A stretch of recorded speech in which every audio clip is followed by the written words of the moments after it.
नमस्कार साथियों, मेरा नाम है आर.के. सिंह। संस्कृति पीसीएस यूट्यूब चैनल पे आप सभी का स्वागत है। आज एक बड़े ही महत्वपूर्ण मुद्दे की चर्चा करने वाले हैं। मुद्दा जुड़ता है भारत और उसके पड़ोसी देश चीन से। मुद्दा क्या है? तो मुद्दा यही है कि भारत को अब नहीं चाहिए चीन का पैसा। भारत ने अपने दरवाजे बंद करने के संकेत दे दिए हैं।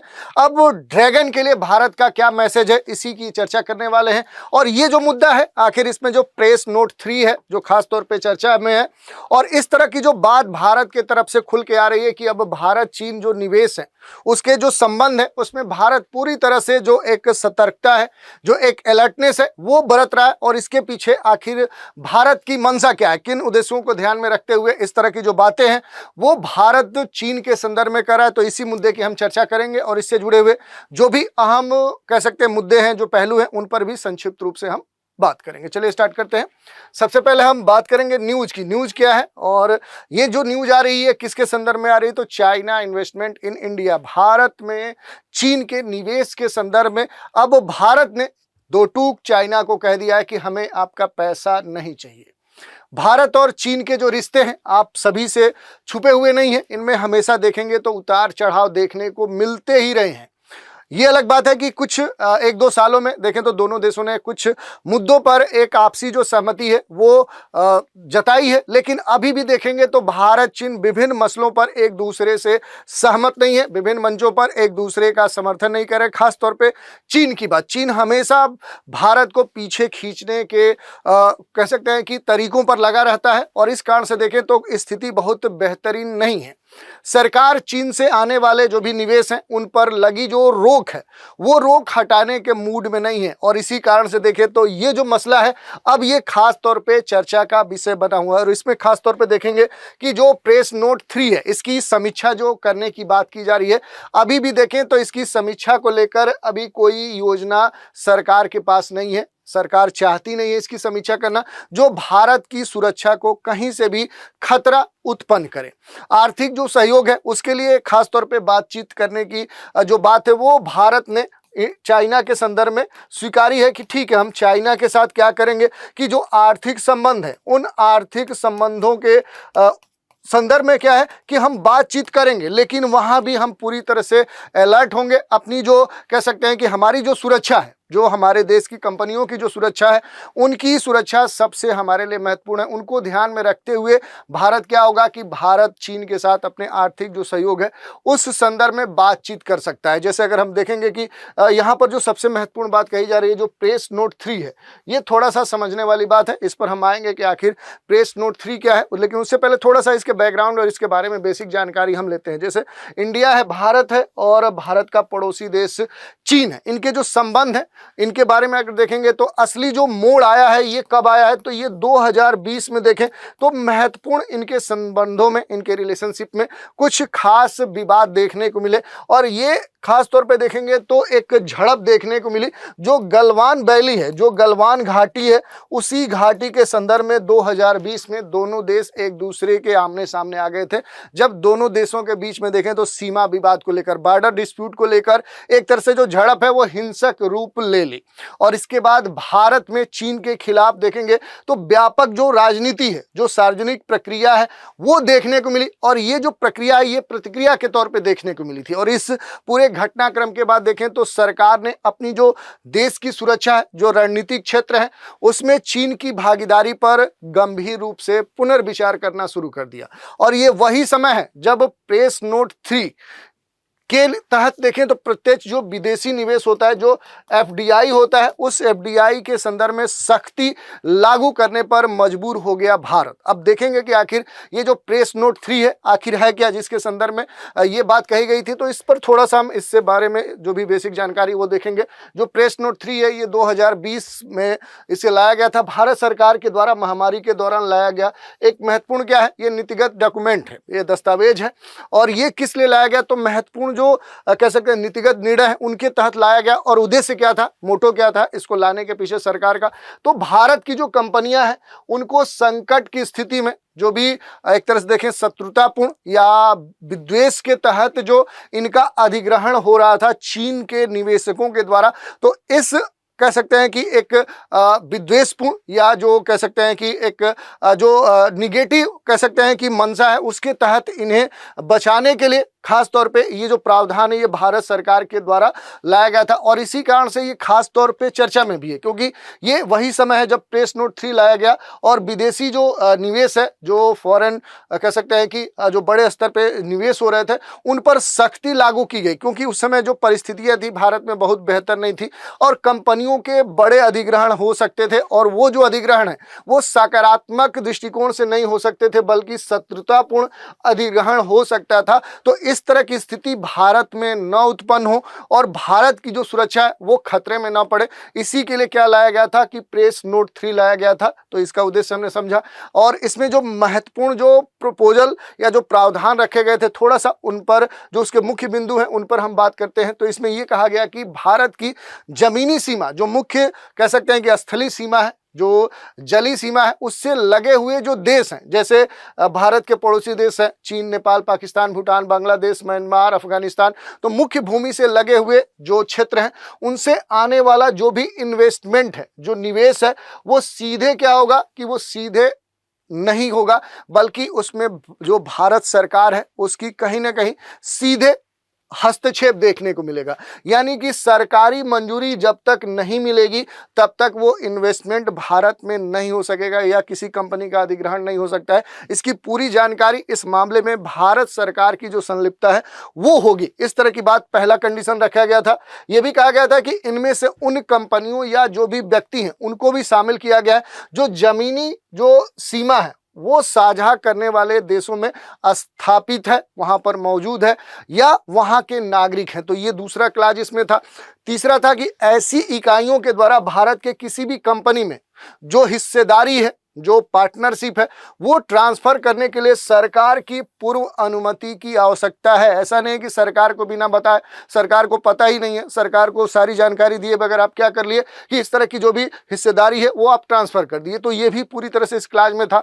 चौथी जो बात कही गई थी वो खास तौर पर जो नीति थी वो खास तौर पर चीन को ध्यान में रखते हुए इस तरह का जो प्रपोजल है प्रेस नोट 3 जो है वो लाया गया था, क्योंकि 2020 तक चीन भारत के प्रमुख जो निवेशक हैं उन निवेशकों में बन चुका था। विशेष करके जो स्टार्टअप्स हैं, जो तकनीक है, जो निर्माण है, इन क्षेत्रों में जो चीन का है, जो एक तरह से देखें जो एंट्री थी वो बड़े स्तर पे हो गई थी। तो इसी को ध्यान में रखते हुए इस तरह का जो प्रेस नोट 3 है वो भारत सरकार के द्वारा लाया गया था।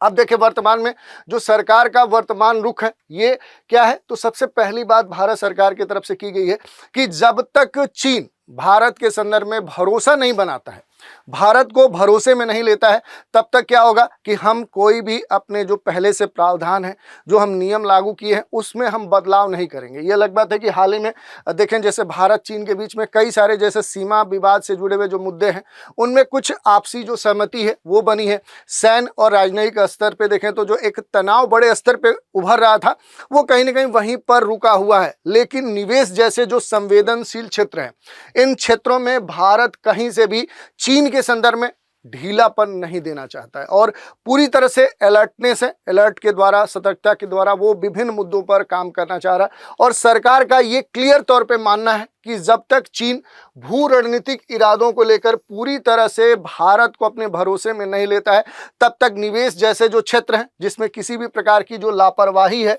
वो भारत सरकार नहीं बरत सकती है। और इसी के संदर्भ में खासतौर पर एक उच्च स्तरीय जो सूत्र है उसका ये कहना है कि प्रेस जो नोट 3 है जिसकी समीक्षा की कोई चर्चा हो रही है कि ठीक है इसमें अब फिर से एनालिसिस किया जाएगा, इसमें कुछ बदलाव किया जा सकता है या इसे सरकार हटा सकती है। तो इसको लेकर जो एक पूरा चर्चा है उस चर्चा के संदर्भ में ये कहा गया कि आने वाले समय में इसकी संभावना बहुत ही कम है, क्योंकि भारत अपनी सुरक्षा को सर्वोपरि रखे हुए है। और इससे ये स्पष्ट होता है कि जो भारत सरकार है वो चीन के साथ आर्थिक जो अपने रिश्ते हैं उनको फिर से शुरू करने के पहले एक लॉन्ग टर्म में एक दीर्घकालिक और व्यवहारिक जो एनालिसिस है, जो मूल्यांकन है, जो समीक्षा है वो करना चाहती है। उसके बाद ही भारत सरकार कोई अन्य फैसला चीन के संदर्भ में खासतौर पर निवेश के संदर्भ में ले सकती है। आर्थिक हित बनाम राष्ट्रीय सुरक्षा यहाँ पर देखने को मिल रहा है कि जो एक इकोनॉमिक जो बेनिफिट्स हैं या फिर कहें तो नेशनल जो सिक्योरिटी है, इन दोनों के चुनने के मामले में देखें तो भारत के संदर्भ में कहा जा रहा है कि भारत आज एक ग्लोबल जो कह सकते हैं सप्लाई चेन है उसका केंद्र बने हुए हैं और इसको और आगे बढ़ाना भी चाह रहा है। खासतौर पे कुछ ऐसे सेक्टर्स हैं जैसे electronics, manufacturing, semiconductor, solar energy, जो इलेक्ट्रिक व्हीकल सेक्टर है, इनमें विदेशी निवेश को भारत क्या करना चाह रहा है, वो आकर्षित करना चाह रहा है और किया भी जा रहा है। लेकिन इन क्षेत्रों में जो चीन की एक मजबूत पकड़ है उसको ध्यान में हमेशा भारत रख रहा है। भारत यहाँ निवेश के जो भी अवसर हैं वो तो देना चाह रहा है, लेकिन ये भी ध्यान रख रहा है, ये भी सुनिश्चित कर रहा है कि इससे उसकी जो राष्ट्रीय सुरक्षा है, जो उसके आर्थिक हित है, वो खतरे में ना पड़े, वो प्रभावित ना हो। और इसी के संदर्भ में भारत सरकार की वित्त मंत्री निर्मला सीतारमण ने हाल ही में एक कार्यक्रम में स्पष्ट तौर पे ये कहा कि भारत चीन के बीच में जो भी आर्थिक संवाद है, जो इकोनॉमिक सेक्टर के संदर्भ में जो भी डायलॉग है, उनकी जरूरत है, लेकिन ये सावधानी पूर्वक और रणनीतिक स्तर पे होनी चाहिए और इसमें खास तौर पे जो मूल भावना है वो हित की होनी चाहिए। जब तक चीन भारत को इसका आश्वासन नहीं देता है, इसका प्रमाण नहीं देता है, तब तक इन क्षेत्रों में आगे बढ़ना भारत के लिए मुश्किल है। और इसी के कारण देखें तो एक तरह से चीन को भारत का स्पष्ट संदेश भी दे दिया गया है। एफडीआई जो नीति है भारत की, उसमें किसी तरह का जो बदलाव है उसकी संभावना पूरी तरह से सरकार के स्टेटमेंट के द्वारा नकार दिया गया है और अपने आप में चीन को एक रणनीतिक जो राजनीतिक संदेश है वो भी भारत के तरफ से दे दिया गया। जैसे भारत किसी भी प्रकार के दबाव में आकर अपना जो निवेश है, जो इन्वेस्टमेंट है, उसके जो दरवाजे हैं, वो इन्वेस्टमेंट के दरवाजे क्या कर सकता है, वो ओपन नहीं करेगा। ये स्पष्ट तौर पे भारत सरकार के द्वारा मैसेज दे दिया गया है।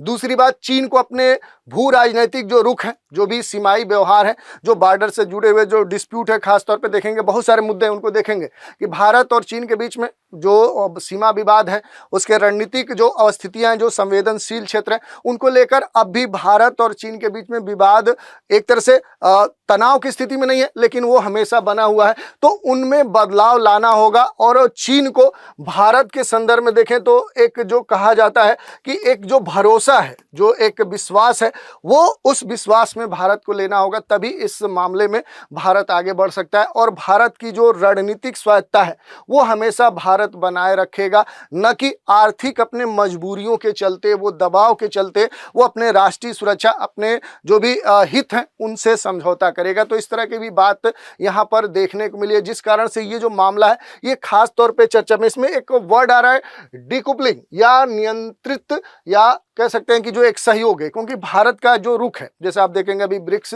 सम्मेलन हुआ, वहां पर चीन की तरफ से बार बार ये कोशिश की गई कि नए सिरे से अब क्या किया जाए कि जो पुराने जो एक समूह थे, जैसे रिक कह सकते हैं, रसिया, इंडिया और चाइना का एक जो कंसेप्ट है उसको फिर से पुनर्जीवित किया जाए। तो वहाँ भी भारत ने सहमति जताई कि ठीक है, हम भी इसके लिए तैयार हैं। हम क्या करेंगे कि इस रसिया, इंडिया और चीन का एक जो समूह है, इस समूह को पुनर्जीवित करने के लिए हम तैयार हैं। तो इस तरह से देखें तो भारत का जो रुख है अभी तक चीन के प्रति देखेंगे तो वो पूरी तरह से क्या है कि एक तरह से देखें आर्थिक टकराव के मूड में भारत नहीं है। डिकupling की बात कही जा रही है। भारत एक नियंत्रित और पारदर्शी जो निवेश व्यवस्था है वो उपस्थित करना चाहता है, वो लागू करना चाहता है, जहां किसी भी विदेशी भागीदार, कोई भी फॉरेन इन्वेस्टर हो, विदेशी जो भागीदार है, उसको जो सिक्योरिटी है, जो सुरक्षा है, उसकी जो तकनीकी कह सकते हैं कि संप्रभुता है, जो सोवरेनिटी है, या फिर कह सकते हैं कि जो रणनीतिक, जो स्ट्रेटेजिक जो स्वायत्ता है वो क्या हो, उसके आधार पर परखा जा सके।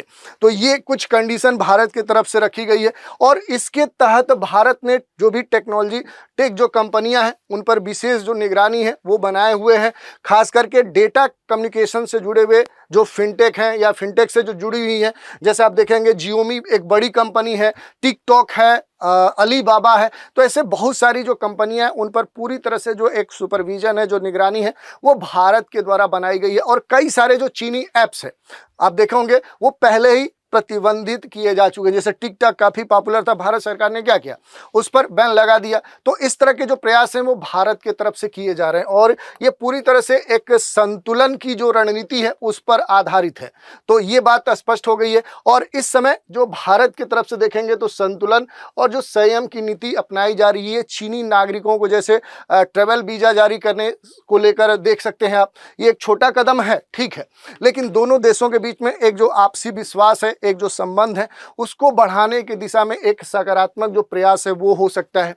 लेकिन जो निवेश नीति है, ऐसे जो मुद्दे हैं वहां भी बदलाव हो, एक व्यापक रणनीति बने, इसके आकलन और बहुपक्षीय जो विचार विमर्श है उसको भारत चीन के साथ चाहता है कि चीन पूरी तरह से ट्रांसपेरेंट होकर, पारदर्शी होकर भारत को अपने विश्वास में ले कि ठीक है, उसकी जो रणनीति है वो क्या है, वो सही हितों को लेकर है, भारत के साथ जो संबंध है उसे बढ़ाने को लेकर है। तभी इस तरह के मुद्दों पर भारत चीन के साथ आगे बढ़ सकता है। और भारत इस मुद्दे पर किसी भी जल्दबाजी या बाहरी दबाव के अधीन निर्णय नहीं लेना चाहता। ये भी भारत की तरफ से स्पष्ट जो मैसेज है वो चीन को दे दिया गया है। इसके अलावा कुछ बहुत सारे मुद्दे हैं, जैसे कि हमने बताया कि सीमा विवाद को लेकर ये भारत का नक्शा है, ये चीन है। और यहाँ पर अगर देखेंगे तो कई सारे प्लेसेस हैं जिनको लेकर भारत चीन के बीच में जो विवाद है वो अक्सर उभरते रहा है। जैसे देखिए सियाचिन ग्लेशियर है, अक्साई चीन है। इसके अलावा आएंगे तो ये बीच वाले क्षेत्र को लेकर भी अक्सर देखेंगे तो जो डोकलाम है, यहाँ पर देखेंगे डोकलाम को लेकर भी दोनों देशों के बीच में विवाद है। खास तौर पे देखेंगे इधर सेवन सिस्टर्स वाले जो स्टेट्स हैं या पूर्वोत्तर का जो क्षेत्र अरुणाचल, इसको लेकर आप देखेंगे तो भारत चीन के बीच में अक्सर जो विवाद है वो देखने को मिलता है। अरुणाचल के कई सारे ऐसे क्षेत्र हैं, नदी नाले या इस तरह के जो फिजिकल लोकेशन है उनके नाम तक चीन ने रख दिए, बदल दिए और ये कहता है कि ये सारे हमारे टेरिटरी के पार्ट हैं।